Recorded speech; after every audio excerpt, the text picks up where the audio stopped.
Brené encourages you to question the source of your guilt. Is it coming from a value you hold dearly, like kindness or integrity? Or is it coming from conditioning that equates self-care with selfishness and boundaries with betrayal? She reminds us that guilt is not always a moral compass.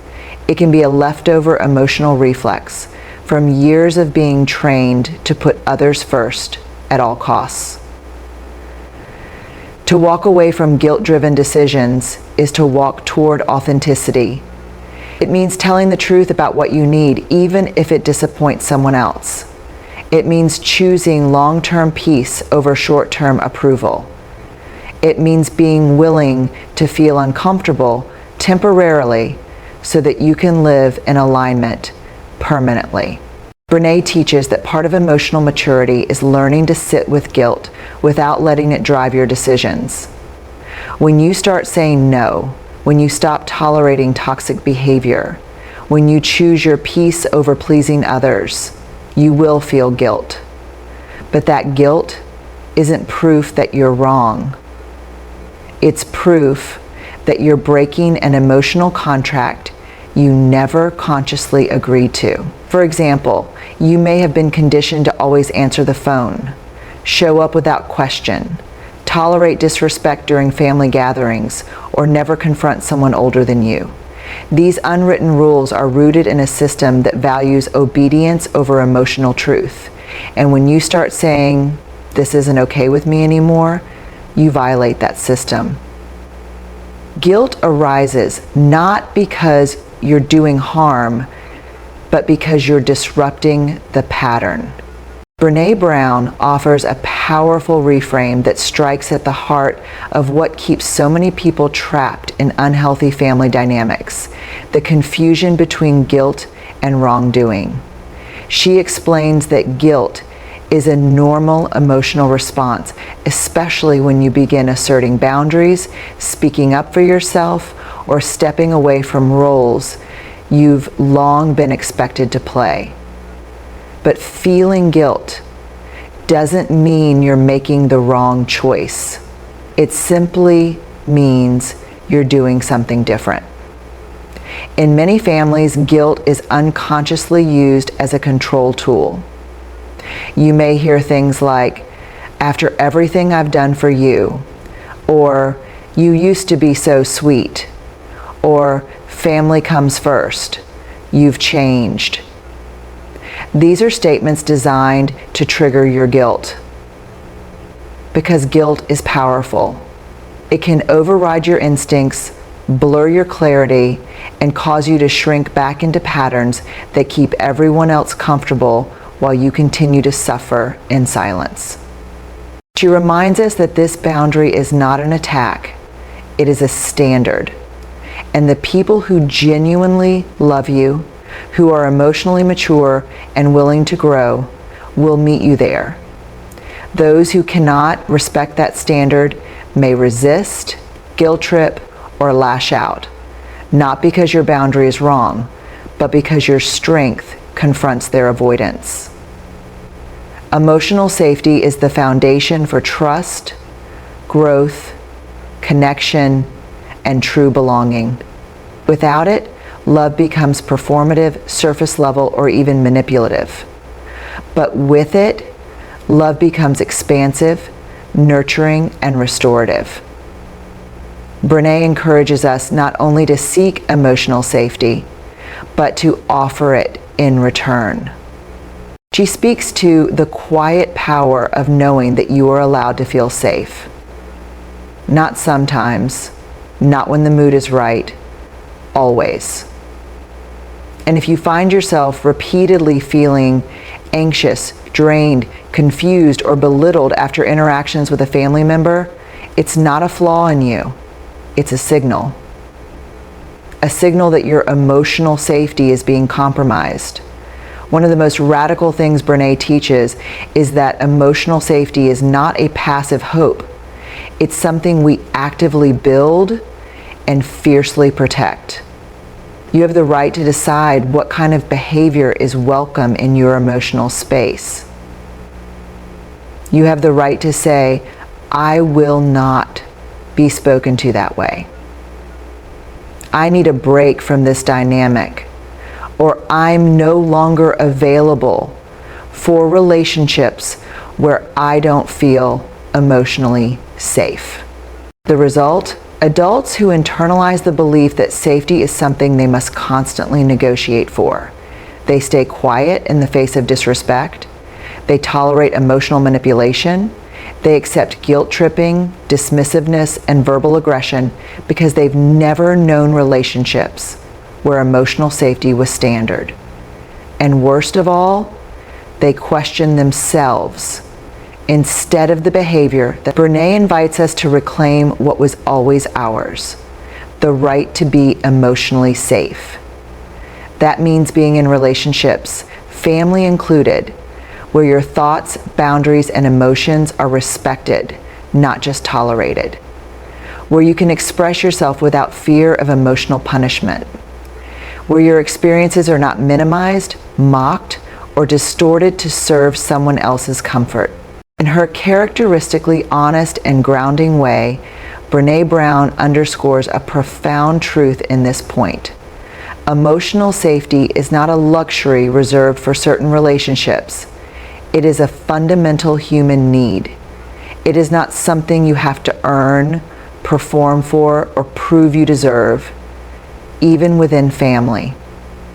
Emotional safety should be the baseline in every relationship, not a conditional benefit you receive for being good, compliant, or easy to handle. Far too many people grow up in homes where love is present but emotional safety is not, where affection is offered one day and withdrawn the next, where honesty is punished, vulnerability is ridiculed, and expressing discomfort is seen as disrespect. Brené explains that in these environments, children learn to walk on eggshells, to silence their feelings, and to prioritize other people's comfort over their own truth. And healing doesn't mean fixing everything or making everyone agree with you. It means choosing honesty over denial, presence over performance, and growth over tradition. It means deciding that your peace, your truth, and your emotional safety are worth protecting. Brené says that breaking generational patterns is legacy work. It's about choosing to hand something different down the line, something lighter, freer, and rooted in love without harm. And when you make that choice, no matter how quietly, no matter how painfully, you are not betraying your family. You are honoring your future. Brené highlights that this kind of change doesn't always look dramatic. Sometimes it's in small, quiet moments. Choosing not to yell even though you were raised with screaming. Pausing to listen instead of reacting with defensiveness. Validating your own feelings even when your family tells you you're being too sensitive. These moments seem small, but they're acts of revolution. You may not receive applause. In fact, your family might resist your growth. They might accuse you of being distant, too emotional, too soft, or too hard. That's because your change challenges their comfort. But Brené encourages you to remember, you're not doing this to punish anyone. You're doing this to live aligned with your values, to raise the bar on what is acceptable in your life, to heal. When you begin to question these patterns, you may hear things like, "That's just how your father is," or "Don't air our dirty laundry," or "We all went through it, you'll be fine." These phrases are not only dismissive, they are protective shields for pain that has gone unaddressed for generations. But Brené teaches that love does not mean enabling dysfunction. Real love is willing to be uncomfortable. Real love is willing to challenge what's been passed off as just the way things are. She often speaks about the emotional toll of being the cycle breaker in a family. It's a lonely, exhausting path, especially when you are the first to speak the truth, the first to walk away from unhealthy dynamics, or the first to stop pretending. You may feel misunderstood or even alienated. But she reminds us, being the first to break a cycle means you're building a future where your children and others in your life won't have to recover from the pain you were expected to endure. Brené Brown delivers a deeply stirring truth in this point. Breaking unhealthy generational patterns, especially within families, is not an act of rebellion or disrespect. It's an act of love, integrity, and immense courage. When you choose to disrupt behaviors that have been normalized for decades, even centuries, you are not just protecting yourself, you are planting the seeds of healing for everyone who comes after you. Many people carry a silent burden, the weight of family expectations, roles, unspoken rules, and emotional legacies passed down without ever being questioned. These can be patterns of silence, suppression, favoritism, guilt, passive aggressiveness, emotional neglect, or abuse. And often, these patterns are so deeply ingrained that they are mistaken for normal. They become the invisible script people live by, not because it's right, but because it's familiar. You are not weak for needing space. You are not dramatic for calling out dysfunction. You are not cold for choosing quiet over chaos.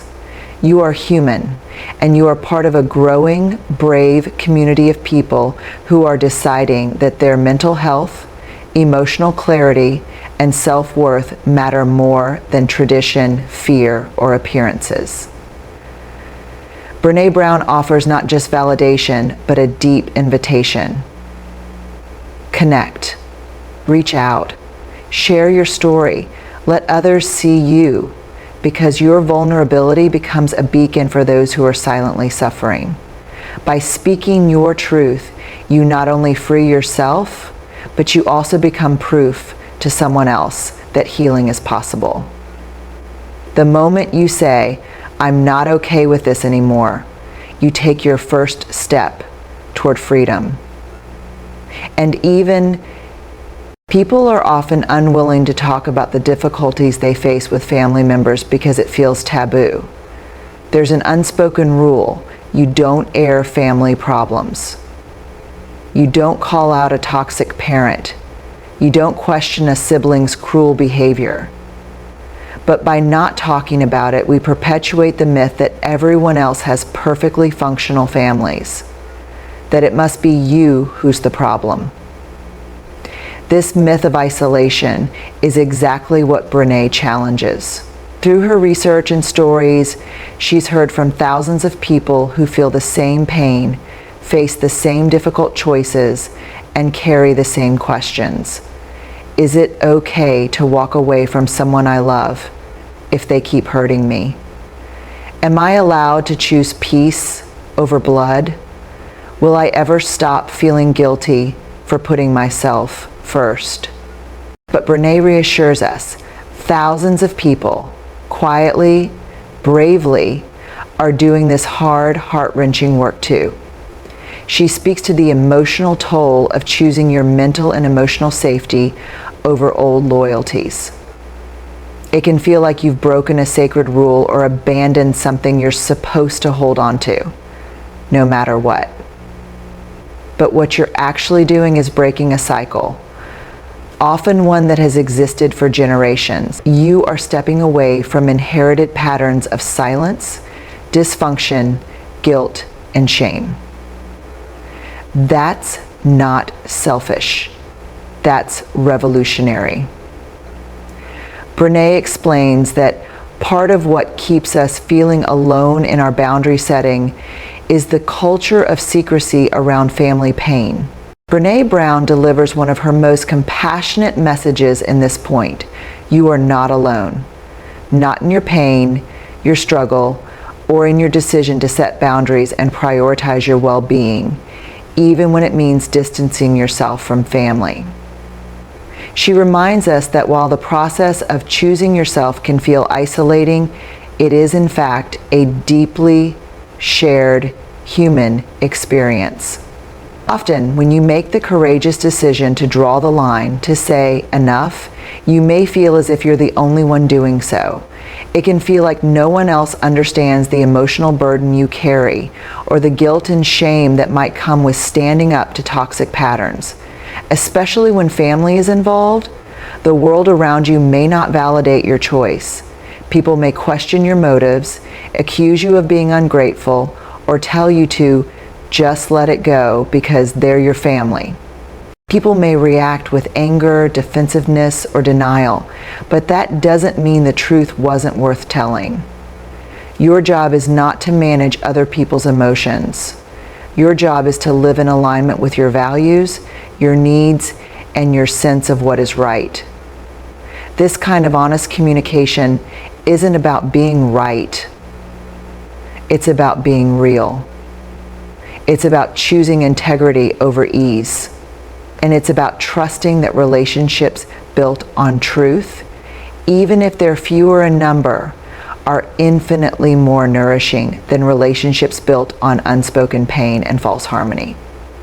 When we speak truthfully, we give others the chance to meet us in that space of honesty.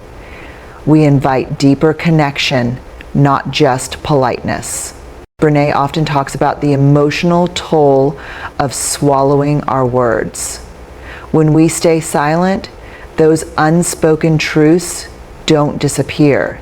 They manifest as resentment, anxiety, emotional exhaustion, and even physical stress.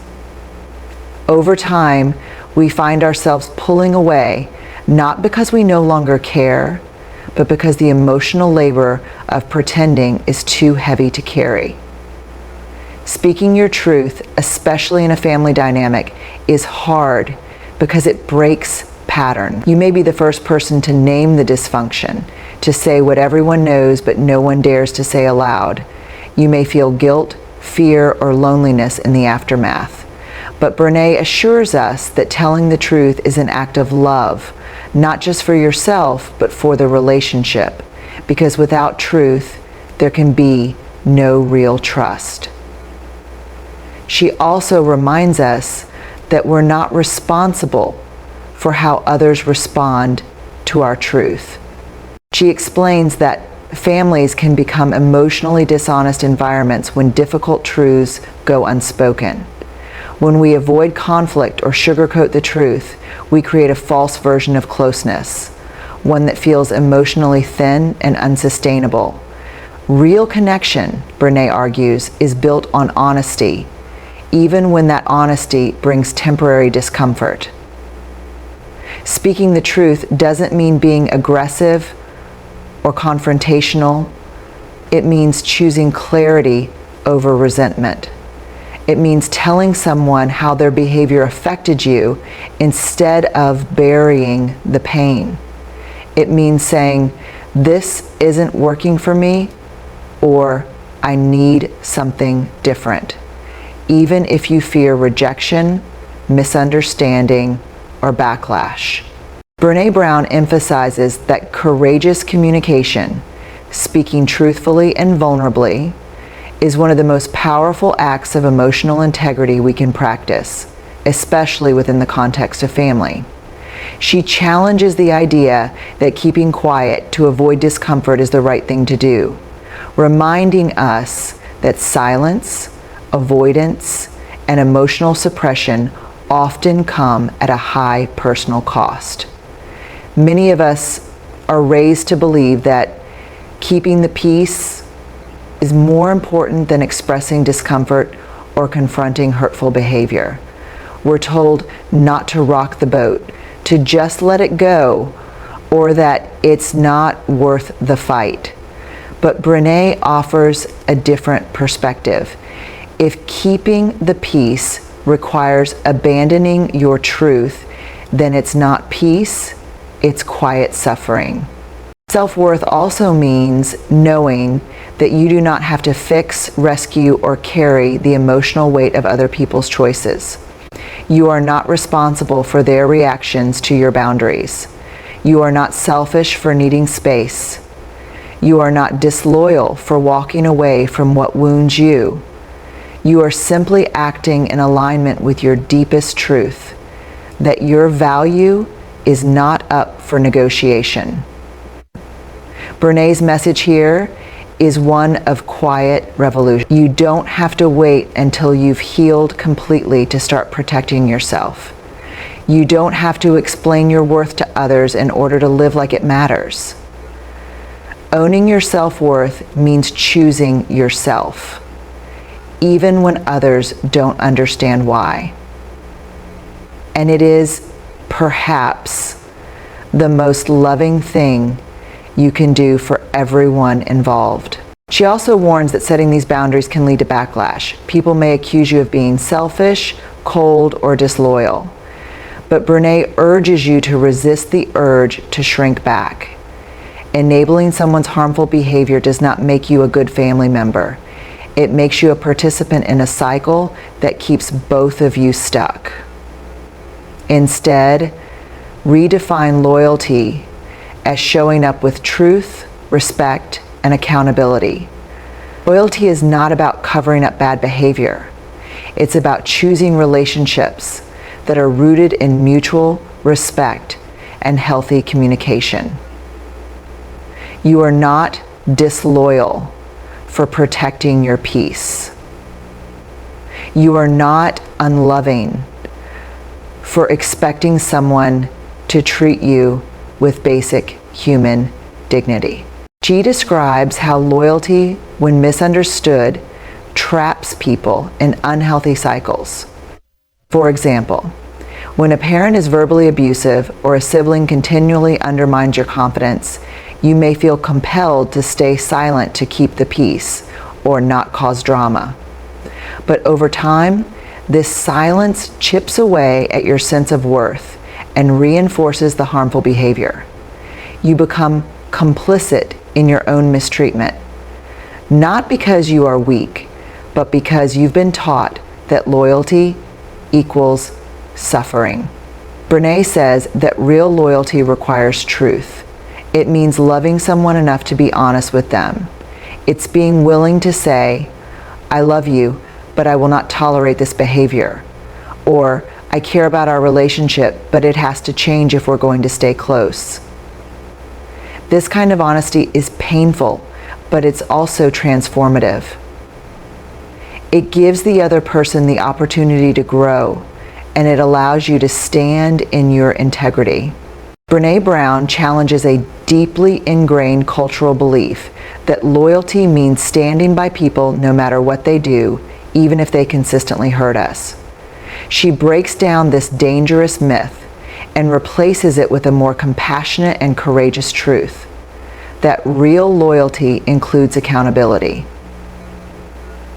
True loyalty is not about blind allegiance.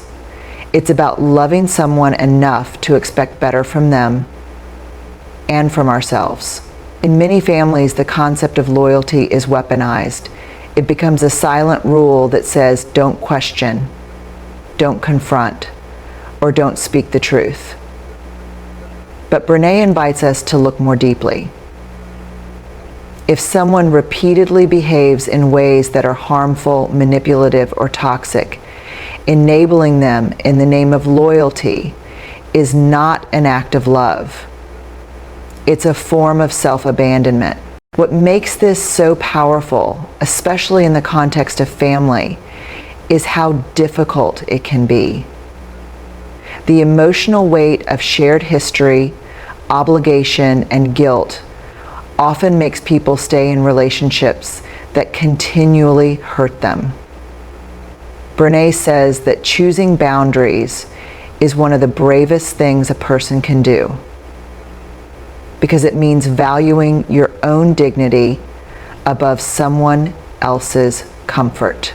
And this isn't about creating conflict, it's about cultivating a life where respect, compassion, and mutual understanding are the baseline. Setting boundaries, according to Brené, is not only about keeping harmful behavior out, but also about allowing in what's healthy, kind, and safe. Brown explains that people often confuse boundaries with punishment, but boundaries are not about controlling or changing someone else. They are about protecting your peace, your energy, and your well-being.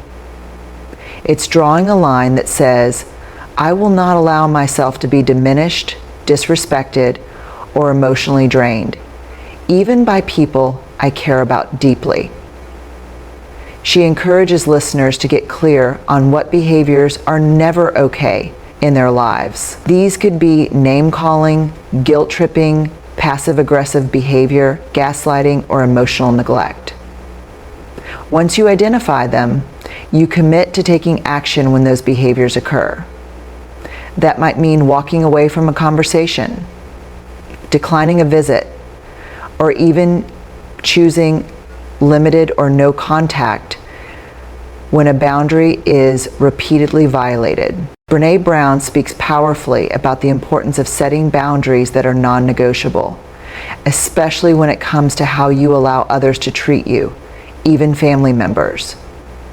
She emphasizes that just because someone shares your DNA, history, or memories does not grant them unlimited access to your emotional space. Love should never be a justification for enduring pain, disrespect, or emotional manipulation. When you tolerate toxic behaviors under the excuse of family, you are teaching others that their mistreatment is acceptable. Brené argues that setting boundaries is not a form of rejection.